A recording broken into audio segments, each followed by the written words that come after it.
देव तुला संधी देतो सेवा करण्यासाठी. हे छोटे काम कर, तो आपल्या सेवकांद्वारे बोलतो. हे छोटे काम कर, पवित्र आत्मा बोलतो.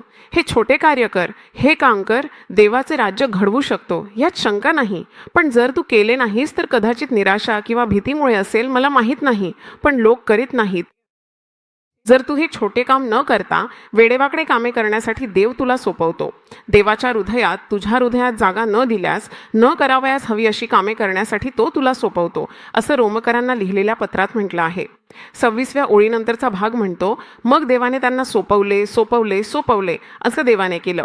जर तो देवाला तुझ्या हृदयात जागा दिली नाहीस तर तो तुला भ्रष्ट मन देतो आणि नियतीप्रमाणे वागायला लावतो असं म्हणतात, कारण तू तुझ्या आयुष्यातील सर्वोत्तम गोष्टी पाहिल्याच नाहीस. आणि मग सर्वोत्तम गोष्ट काय आहे ते आपण तयार करूया. आपण सर्वोत्तम गोष्ट तयार केली आहे.